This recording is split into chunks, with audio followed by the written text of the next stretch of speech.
warahmatullahi wabarakatuh.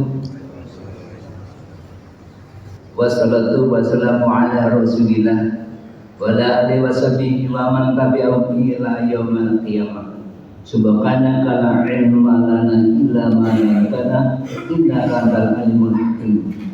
Asyhadu an la ilaha illallah wa asyhadu anna Muhammadar Rasulullah.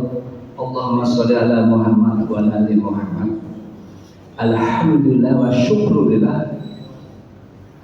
Kita selalu untuk berusaha mensyukuri setiap nikmat-nikmat yang Allah limpahkan kepada kita, karena nikmatnya Allah itu sifatnya uncountable, tidak bisa dihitung, la tusaha. Dan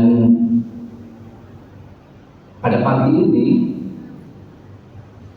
terutama ketika kita bangun tidur sampai dengan kita sholat subuh berjamaah lalu mendengarkan melakukan tolak ilmu semacam ini, itulah salah satu bentuk nikmat Allah yang telah diberikan kepada kita. Bahkan Abu Hazim, salah satu tabi'in, mengatakan kullu nikmatin la tuqribu minallah fahuwa bayyatun. Setiap nikmat yang tidak dibarengi dengan mendekatkan diri kepada Allah, itulah awal musibah, awal bencana.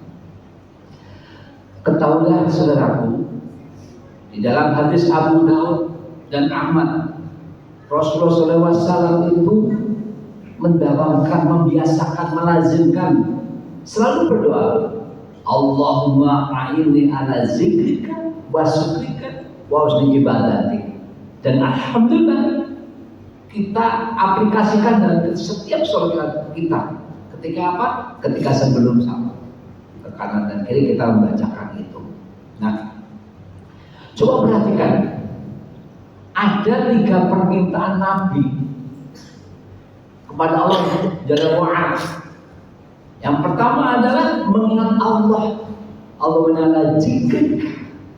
Yang ketiga adalah bagaimana beribadah dengan yang benar.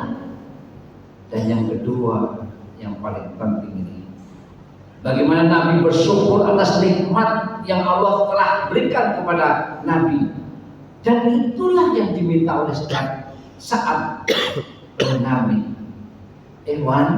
Saudaraku, kalau Nabi saja sampai meminta hajat dan tidak pernah tinggalkan permintaan itu setiap habis sholat selama seumur hidupnya, tentu setelah memikul tugas kenabian, artinya berapa? 23 tahun beliau tidak pernah meninggalkan zikir itu. Kenapa? Karena beliau butuh syukur itu sebagai ibadah kepada Allah Ta'ala. Kenapa demikian? Padahal Nabi Muhammad SAW jelas-jelas pasti, beliau udah pasti di surga. Kita yang belum jelas. Kalau rezeki jelas tuh, Ustaz minta, Pak Narmodo, siapapun yang sudah jelas kalau tetapkan rezekinya seperti apa, kapan matinya. Tapi kalau di akhirat belum tentu kita masuk surga atau bahkan bisa jadi masuk neraka. Disitulah kita paham bahwa syukur itu tidak segampang yang kita pikirkan. Jemaah rahimakumullah.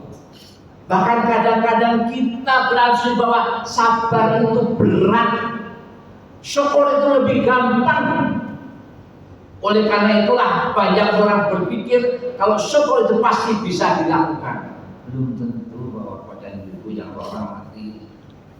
Tapi pada kenyataannya manusia kadang-kadang lebih seringnya lupa daripada bersyukur. Oleh karena itu, bagaimana kita selalu mengikuti sabda Rasulullah SAW, ikuti sunnahmu. Karena kalau kita menyontoh beliau sebagai uswatun hasanah, contoh yang baik, insya Allah kita aman.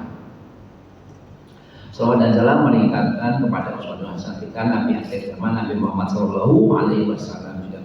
Makanya sahabatnya para salafus saleh, tabiin, tabi'in dan mu'minat yang istiqomah hingga akhir zaman, termasuk dari kita yang berkumpul di salah satu Baitullah ini dan selalu mengikuti para salafus saleh, orang saleh terdahulu.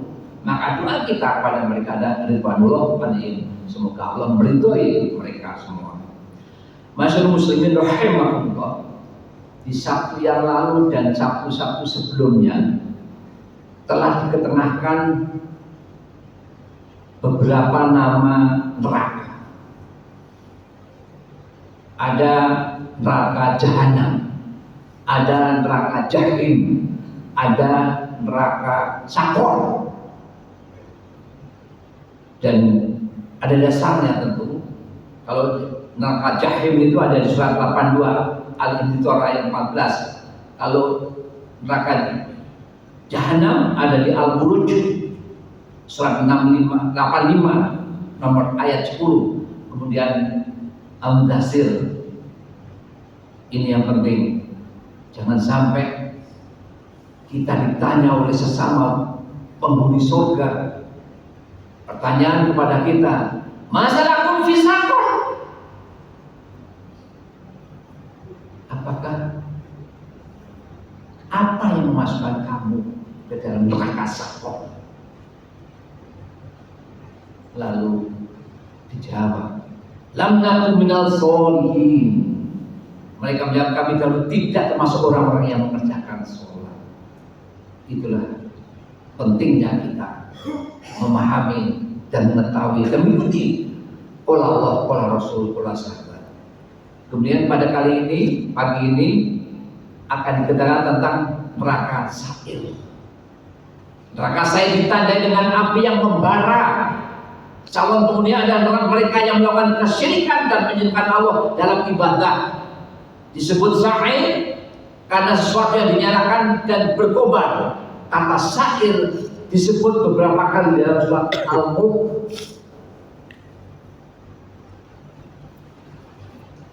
Salah satunya adalah lau kunna nasma'u aw naqil. Sekiranya kami dulu mendengarkan atau memikirkan peringatan itu, ma kunna fi ashabi ma kunna fi ashabis sa'ir. Niscaya tidaklah kami termasuk orang penghuni neraka sa'ir.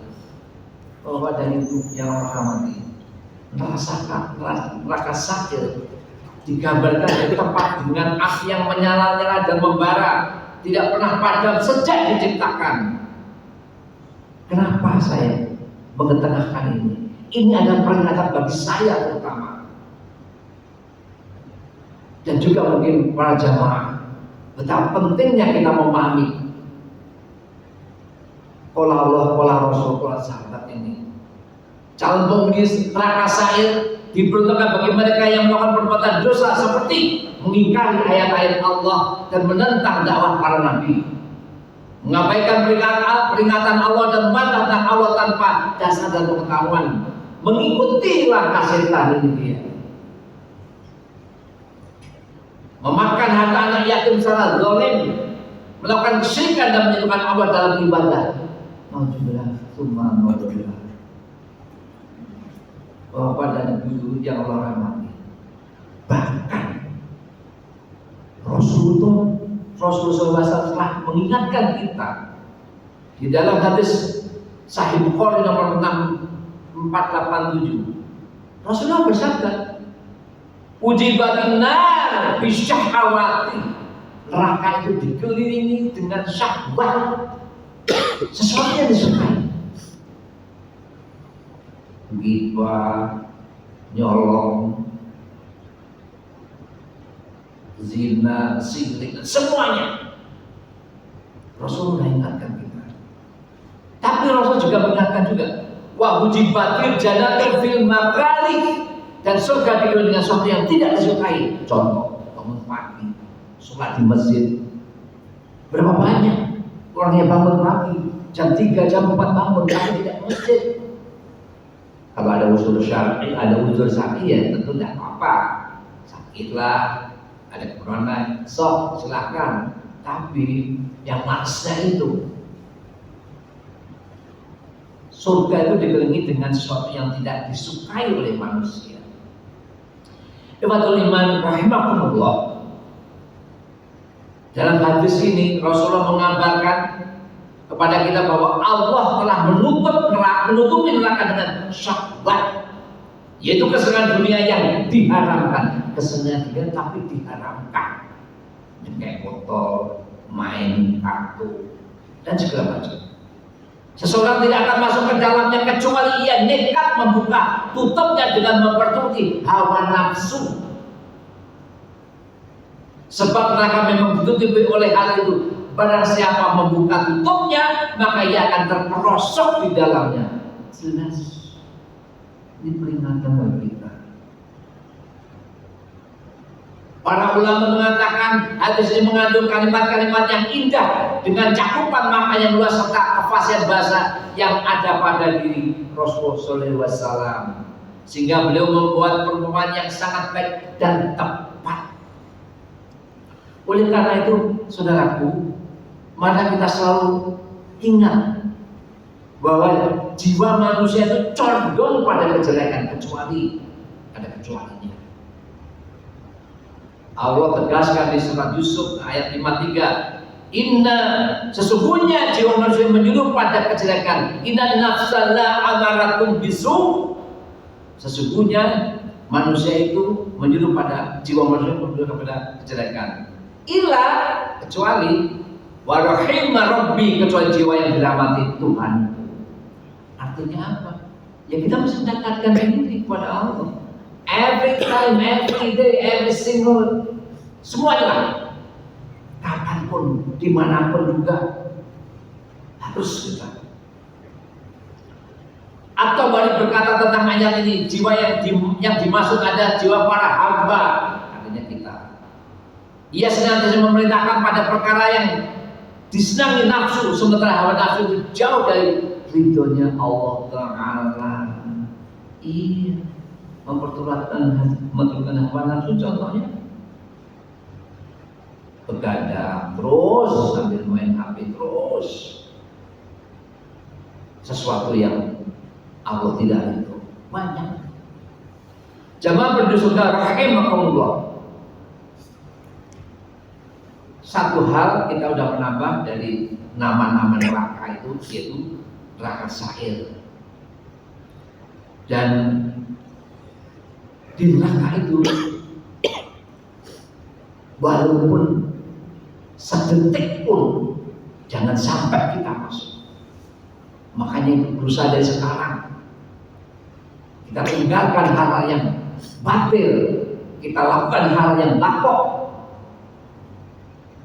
Begitu hebatnya, begitu dahsyatnya siksa neraka, sampai para penduduk neraka itu memohon kepada Allah, meminta kepada Allah.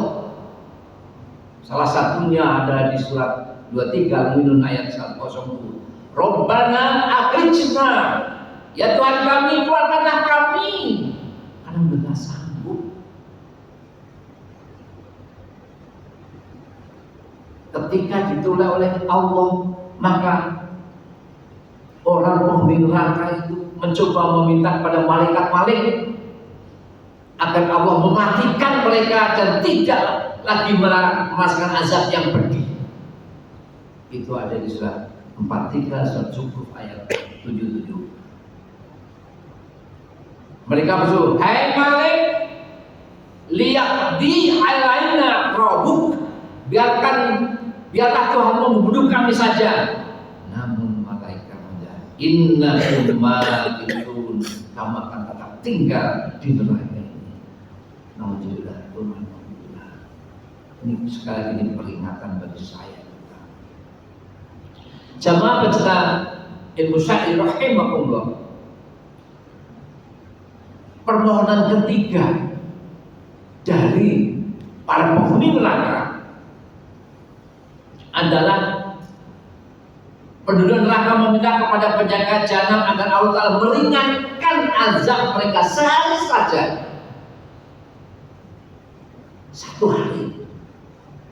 Padahal di surat Al-Hajj, satu hari mereka sama 1000 tahun di dunia. Betapa tersiksanya mereka, para penduduk neraka. Allah telah berfirman menceritakan siksaan yang akan mereka peroleh kelak di neraka.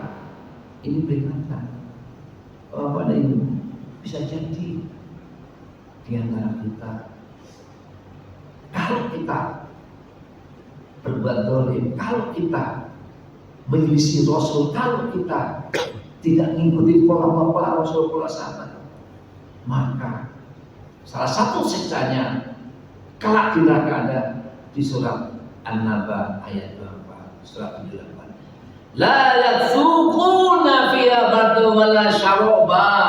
Mereka tidak merasakan kesejukan di dalamnya dan tidak pula mendapatkan minum. Nggak ada sejuk, nggak ada minum. Kenapa? Neraka. Tidak ada kesejukan, maksudnya apa? Ayat ini menegaskan bahwa di neraka tidak ada kesejukan atau udara segar yang bisa menenangkan seperti kita saat ini. Ada AC, adem. Tidak ada minuman, tidak ada minuman yang bisa menenangkan dada atau menyejukkan tenggorokan. Tidak ada. Ayat ini memberikan gambaran tentang betapa pedihnya siksa neraka bagi orang-orang yang mendustakan Allah Jalla wa'ala. Dan ini peringatan anawatu. Ayat ini menjadi peringatan bagi manusia untuk menjauhi perbuatan maksiat dan berusaha untuk mendapatkan ridho Allah agar terhindar dari siksa neraka. Allah tambahkan di surat masih itu An-Naba tapi ayatnya 25. Ilahamimau, selain air yang mendidih, itu punya apa? Air yang mendidih. Wa ghassaqa, dan air tanah penduduk neraka. Air nanah. Kita di dunia aja nanah itu banyak tidak sedap. Ini adanya seperti itu. Bapak dan Ibu yang Allah hormati, lalu apa kesimpulannya untuk pagi ini? Neraka Sa'ir disebutkan 3 kali di dalam surat Al-Mulk surat 67. Artinya kita sudah diberitahu oleh Allah, kita sudah harus memahami itu. Calon penghuni neraka Sa'ir diperlukan bagi mereka yang melakukan perbuatan dosa seperti apa? Mengikuti langkah setan. Itu calon penghuni neraka. Jadi kalau ada orang melakukan mengikuti langkah setan, entah apa saja, entahnya kayak botol, kayak entah apa saja, maka itu apa? Itulah kalau menghuni neraka Sa'ir. Kalau tidak tobat sama sekali, jamaah rahimakumullah, azab penduduk neraka sangat pedih dan beragam. Digambarkan dalam Al-Quran dan hadis sebagai siksaan fisik dan mental yang tiada artinya. Siksaan fisik meliputi kulit yang terus-menerus diganti setelah hangus terbakar. Pakaiannya dari api neraka. Kita saat ini pakaian enak, anti dingin, anget-anget, kelak pakaian api neraka. Kalau kita masuk, siksaan mental meliputi keputusasaan, penyesalan dan melihat kenikmatan surga. Begitu dia melihat surga, putus asa, sampai mereka kepada Allah akan dikeluarkan dari neraka. Dan sudah 3 kali, insya Allah masih ada 1 lagi kesempatan yang lain di permohonan penduduk neraka. Seperti yang tadi di surat 23 107, surat 43 ayat 77, dan yang ketiga adalah surat 78 An-Naba ayat 24. Mereka tidak diberi minuman, An-Naba ayat 25-nya. Mereka tidak diberi minuman apapun selain air yang mendidih yang menghancurkan usus mereka dan nanah yang keluar dari kulit mereka yang berbau busuk dan menjijikkan. Oleh karena itu, suatu saat kita akan menemui kematian. Sooner or later, cepat atau lambat, kita akan mati. Kalau umur saya 65 tahun, 4 menjelang 65 tahun, artinya apa? Itulah perjalanan saya untuk menemui Allah, untuk menemui ajal saya. Begitu juga Bapak. Oleh karena itu ada satu doa. Karena ketika kita sakaratul maut, itulah perlawanan terakhir dari setan kepada kita. Maka Rasulullah mengajarkan kepada kita doanya, A'udzuka ayatakobatoni asyatonu indal maut. Aku berdoa kepadamu agar tidak sekan setan ketika mati, ketika sakaratul maut. Walau semoga bermanfaat terutama untuk hamba yang dhaif ini. Al-haqqu fala takuna minal muntarin. Kemudian dari rohmu dan janganlah kamu termasuk orang yang ragu-ragu. Mari kita tutup dengan doa kafaratul majlis. Subhanallah wa bihamdihi asyhadu an la ilaha illa anta astaghfiruka wa atubu ilaik. Assalamualaikum warahmatullahi wabarakatuh.